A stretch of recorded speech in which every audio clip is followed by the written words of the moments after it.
Have you ever felt that unsettling sensation that something is watching you from the darkest corner of your basement? That childhood fear that made you rush up the stairs, heart pounding, convinced that if you didn't make it out fast enough, something would grab your ankle.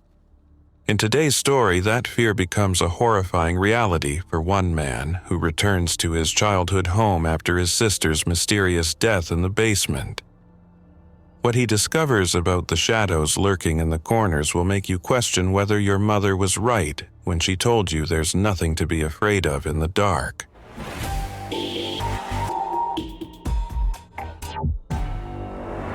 The moment I stepped through the front door of my childhood home, the air changed. It hung heavy around me, colder than I remembered, pressing against my skin with an almost physical weight. The familiar smell of old wood and my mother's vanilla candles lingered, but underneath ran something else, wet soil and something metallic. My sister Amy had been found in the basement 3 days ago. The police report said she fell down the stairs, hit her head, and died alone in the dark. But that didn't explain why her face was frozen in an expression of absolute terror. I stood at the basement door for nearly 20 minutes before I could bring myself to open it. As a child, I'd hated going down there, always rushing to flip on the light switch before the darkness could touch me. Now, as a 32-year-old man, I told myself those fears were childish. Yet my hand trembled as I turned the knob, my adult rationality crumbling against the instinctive dread I thought I'd outgrown. The first step creaked under my weight. Then I heard it, a faint scratching from below, like fingernails against concrete walls. I froze, listening. The sound stopped, replaced by whispers coming from the corners where the bare bulb's light couldn't reach.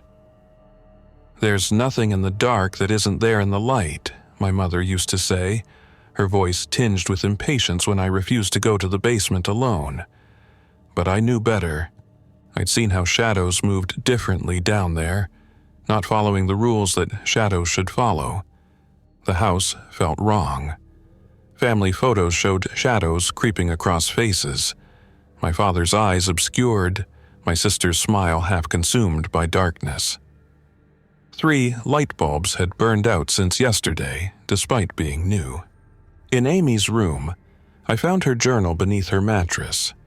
The early entries were mundane, work complaints, relationship issues, but the entries from the last month grew increasingly disturbed.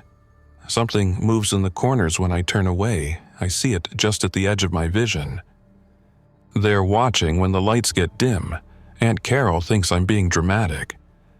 Her words echoed my childhood fears with chilling precision. The final entry, dated the day before she died, contained just 7 words. "They're getting closer. They know I see." I couldn't shake the creeping dread after reading those words. At the funeral home, the director had pulled me aside. "Your sister's body was unusual," he whispered. The coroner found no explanation for the marks on her skin, like elongated fingerprints wrapped around her ankles. And her expression, "In 20 years, I've never seen fear like that." That night, I walked through the house with just my phone's flashlight. The shadows seemed wrong, deeper, stretching toward me when I moved the light. In the living room, the shadow of a chair extended at an impossible angle, reaching toward my feet. I was about to open the basement door when a crash from the kitchen startled me. I ran toward the sound. My Uncle Frank lay on the floor, surrounded by broken glass. His eyes bulged with terror, mouth frozen in a silent scream. Behind me, my shadow was changing shape, expanding, developing appendages that didn't match my own. And it was moving independently of me. 2 funerals in 1 week. My Uncle Frank's body had been found by police responding to my panicked 911 call. The official report stated heart failure, but it didn't explain his horrified expression mirroring my sister's, or why he'd been twisted toward the basement door as if fleeing something. At the funeral home, relatives spoke in hushed tones, carefully avoiding any mention of how he died. When Aunt Carol asked what exactly had happened, the conversation shifted immediately to the weather. I watched them all, these people who had known this house for decades, noticing how not one of them suggested gathering at our family home afterward. No one wanted to be there. Strange about Frank and Amy both, my cousin Ellie whispered to me at the reception. Mom said not to talk about it. But doesn't it seem weird? Both of them in the same house, just days apart? I nodded, watching how the other adults steered their children away from our conversation. Something unspoken hung between all of us, a shared understanding that acknowledging the strangeness might somehow make it worse. That night, I returned to the empty house alone. The need to understand, to control what had happened, drove me forward despite my fear. I'd brought supplies, battery-powered lanterns, video cameras with night vision capability, motion sensors, and extension cords. Hours passed. I worked methodically. Every dark corner received attention. The basement required special focus. Light-flooded places shadows had ruled for decades. The security system offered a false comfort. I watched the camera feeds on my laptop, feeling momentarily in control. Nothing could move unseen. No shadow could hide. Science would prevail where superstition faltered. At 3:17 a.m., every basement light flickered simultaneously. The camera showed nothing unusual, but cold certainty settled in my stomach. Something was testing my defenses. By morning, all basement camera batteries were dead despite being fully charged. Footage stopped at exactly 3:33 a.m. across all devices. Each camera's final frame showed the same thing, a slight darkening at the edges, like ink bleeding into paper from all sides. During Frank's wake, I noticed something in the photo displays. Recent pictures showed dark anomalies near certain family members, shadows that shouldn't exist. Behind my sister in her graduation photo lurked a smudge, like a fingerprint on reality itself. An elongated darkness stretched toward Uncle Frank in last year's Christmas picture. A strange black spot hovered next to Aunt Carol in a recent birthday celebration. The pattern emerged when I compared them with older albums. These anomalies appeared in photos of family members shortly before they died.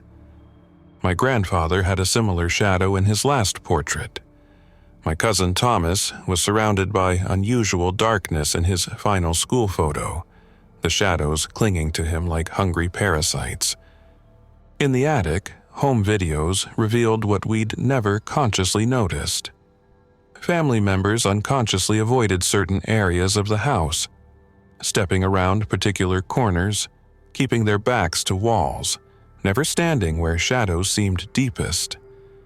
A video from my 7th birthday showed the most telling evidence. As kids ran around the yard, the camera captured a shadow beneath the porch steps, reaching toward my Uncle Frank's leg. He jumped suddenly, looking down confused, then moved away, rubbing his ankle. My cousin Jake approached me after the wake, voice low. "Remember when I used to visit as a kid? I hated sleeping in the guest room." "Why?" I asked, already suspecting. "The shadows in the corner. They moved wrong." He glanced around, ensuring privacy.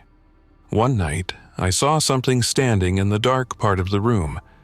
Not a person. Not anything that should exist." His hands trembled slightly, the childhood terror still etched in his face decades later. "My parents said it was imagination, but I know what I saw. I never told anyone else." Jake looked down at his drink. "Amy called me a few weeks ago. She asked if I remembered seeing things in the shadows as a kid. I told her not to think about it. I told her to leave that house." His voice broke. I should have told her the truth. Electrical problems worsened. Bulbs burned out within hours. Batteries drained in minutes. My phone powered off despite full charge. The camera system required constant maintenance as devices failed inexplicably. Power surges became most disturbing. Lights would blaze with unnatural brightness before plunging the house into darkness. During these moments, I could feel something moving through the rooms, a presence expanding in the absence of light. I began documenting patterns, creating a map marking locations of deaths, electrical anomalies, and shadow disturbances. The basement showed the highest concentration, but activity had spread throughout the house. The shadows grew bolder. On the 5th night, Aunt Carol came to check on me despite my warnings. "You need to leave this house," I told her immediately. "It's not safe." "Don't be ridiculous," she said, setting her purse down. "You're exhausted and grieving. Let me make you some tea." I followed her to the kitchen, watching anxiously as she moved through the house. She paused near the hallway, looking at my wall of notes and diagrams. "What is all this?"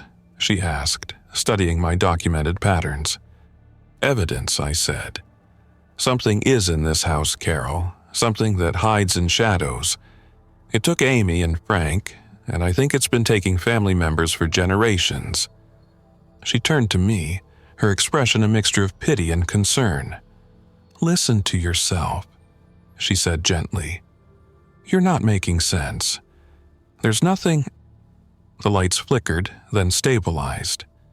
Carol glanced up at the ceiling fixture, then back at me. "Just old wiring," she said, voice losing certainty. I saw it then, the shadow behind her growing darker, stretching from the wall, defying physics with elongated limbs. "Carol, move toward me, now." My voice was urgent. She frowned, not understanding. "What are you—" The lights flared to painful brightness, then cut out completely. In that final flash, I saw the shadow separate from the wall, its darkness deeper than the surrounding blackness. Carol's scream lasted less than a second. When lights returned, she was gone. No struggle, no sound, no trace. Only her coffee cup on the floor, liquid forming a perfect circle. I realized the entities weren't confined to the basement. They existed throughout the house, hiding in any shadow deep enough to conceal their forms. I spent the next day examining old family records, newspaper clippings, letters, and journals. A pattern emerged, spanning back over a century. Deaths in the family showed consistent elements: expressions of terror, bodies positioned as if fleeing, no signs of physical trauma beyond unexplained marks like elongated fingerprints. Most deaths occurred after prolonged exposure to the house, particularly the basement. People who slept in certain bedrooms died more frequently than others. Children reported seeing people made of darkness far more often than adults, but were universally dismissed. My great-grandfather's journal contained the most telling entry: "The shadows know us. They learn our routines, our movements, almost like they're studying us. If anyone reads this, do not speak of it. Our knowledge of them makes us targets." That night, I sat surrounded by lights pointing in every direction, but as hours passed, I noticed lights dimming incrementally. The darkness at the edges deepened despite my preparations. On camera feeds, shadows gradually grew, moving against physics, reaching toward each room's center where light still held. A shadow on the basement feed detached from the wall, standing as a three-dimensional form. Vaguely humanoid but wrong. Limbs too long, head malformed, movements fluid like oil in water. It turned toward the camera, seeming to look directly at me through the screen.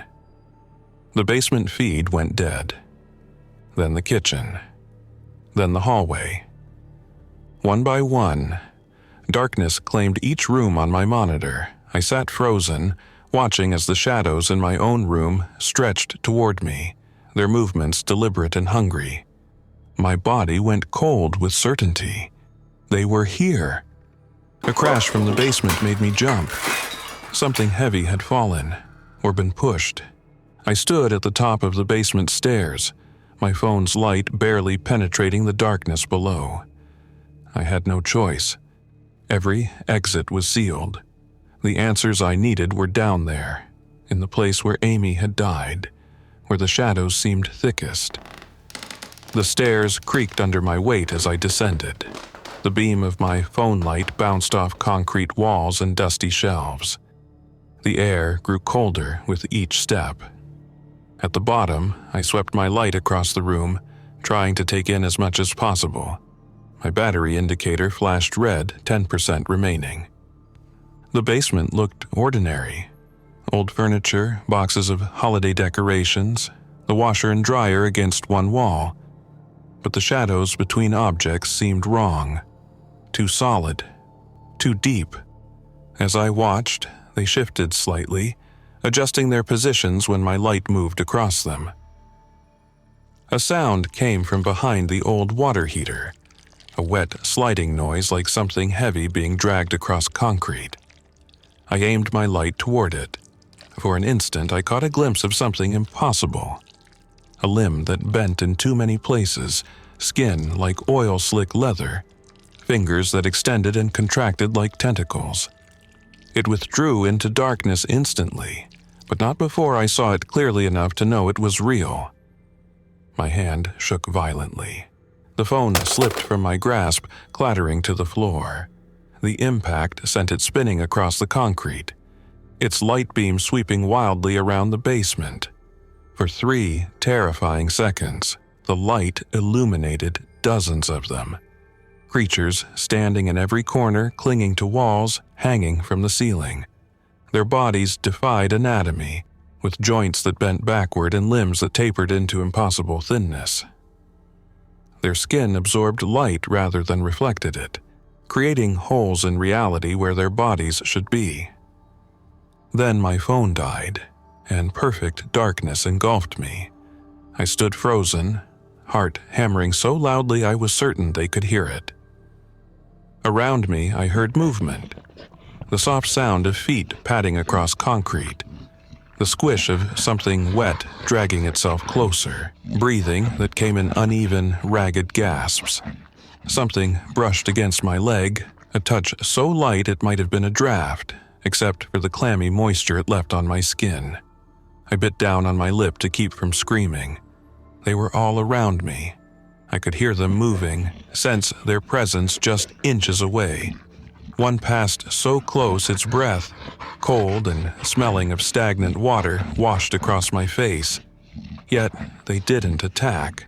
They moved around me as if searching, occasionally bumping into me but showing no reaction when they did. Minutes passed in paralyzing fear before understanding slowly dawned. They couldn't see me. In the total darkness, I was as invisible to them as they had been to me in the light. I remained perfectly still, hardly daring to breathe as the creatures continued their search. Their movements grew more agitated, more frustrated. Occasionally, one would bump into another, resulting in horrible wet sounds of conflict before they separated again. After what felt like hours, I gathered my courage. Moving with agonizing slowness, I slid 1 foot forward, then another. The creatures continued their random patterns around me, unaware of my movement as long as I made no sound. My foot connected with something solid, my phone. Carefully, I crouched down, fingers searching blindly until they closed around the familiar shape. I knew turning on the light would reveal my position instantly, but I needed to see to navigate the basement and find a way out. I pressed the power button. The screen lit up with a notification about the battery being critically low. The dim light barely illuminated a 3-foot radius around me, but it was enough. I caught a glimpse of 3 creatures converging on me instantly, moving with terrible speed, their bodies flowing like liquid shadow. I stabbed the power button again, plunging the room back into darkness. Their movement stopped. They had lost me. Over the next hours, I would turn the phone on for a split second, noting the creatures' positions before returning to darkness. Each time, they reacted instantly to the light, surging toward it with singular purpose, then freezing in confusion when it vanished. I discovered other rules to their behavior. They avoided bumping into physical objects, suggesting some awareness of their surroundings even in darkness. They responded to loud sounds, moving toward them, but seemed deaf to quieter noises like my careful breathing or the soft shuffle of my feet. Most importantly, I realized they had no interest in me directly, only in anything caught in light. When illuminated, I became visible to them, a target. In darkness, I effectively didn't exist. Using those brief flashes of light, I mapped the basement. There was no other way out. The windows were too small, and, like those upstairs, had been sealed shut. The only exit was the door at the top of the stairs. At about 4 a.m., the creatures began to grow agitated. Their movements became faster, more purposeful. Something had changed in their behavior. For the first time, I heard the creatures communicate. A series of clicks and hisses passing between them. They were preparing for something. The realization hit me with terrifying clarity. Dawn was approaching. Those thin basement windows high on the eastern wall would soon admit morning sunlight. I needed to escape. When light filled the basement, I would be completely visible to them with nowhere to hide. I began moving toward where I remembered the stairs to be, feeling my way along the wall. The creatures seemed to sense my purpose, clustering near the stairs as if anticipating my destination. I could hear them there, waiting, their breathing more excited. The first gray hint of dawn filtered through the dirty windows, barely lightening the darkness but enough to create silhouettes of the larger objects in the room. I could make out vague shapes of the creatures now, dozens of them, their bodies flowing together and apart like living oil. As the light grew stronger, I would become visible to them while they remained hidden in the deepening shadows created by the morning light. I needed a new strategy. That's when I understood. The creatures didn't hunt by sound or smell or touch. They hunted exclusively by sight, but not in the way humans understand vision. They could only see things illuminated by light. In darkness, even their darkness, they were as blind as I had been. Light was my enemy now. Darkness was my only protection. I had minutes, perhaps seconds, before the first direct ray of sunlight would enter the basement and expose me. Looking around in the growing gray light, I spotted a heavy tarp draped over an old table. I moved toward it as silently as possible, aware of the creatures tracking my now visible movement. I grabbed the tarp and wrapped it completely around my body, covering every inch of exposed skin. The basement windows now admitted enough dawn light to see the creatures clearly. They moved with unnatural fluidity, their bodies defying any biological classification I understood. As I pulled the tarp over my head, creating my own pocket of darkness, the world outside disappeared. Through a tiny gap, I watched them searching the basement. Their movements became increasingly frantic as sunlight filled the room. They couldn't see me inside my makeshift cocoon of darkness. I began inching toward the stairs, moving when their attention focused elsewhere. At the top of the stairs, still wrapped in the tarp, I fumbled with the door handle. The creatures sensed the movement, their heads, if you could call them that, snapping toward the sound. I burst through the door, still completely covered, and ran blindly through the house. I crashed into furniture, walls, door frames, but kept the tarp secured around me. Outside, I ripped the tarp away only when I reached my car. The morning sun bathed everything in golden light. Normal, safe. That's what we've always believed. As I drove away, I caught movement in my rearview mirror. Shadows stretching oddly from a mailbox, a tree, a parked car. These things weren't confined to my childhood home. They existed everywhere, in every shadow deep enough to hold them. Our fundamental understanding of safety is wrong. We don't fear darkness, we fear what might be in it. But the truth is far worse. It's light that puts us in danger. Light makes us visible to them. These creatures can only see what's illuminated. In darkness, we're invisible to them. That was 3 years ago. I live differently now. My windows are sealed with blackout curtains. I navigate my apartment by touch and memory. I never turn on lights.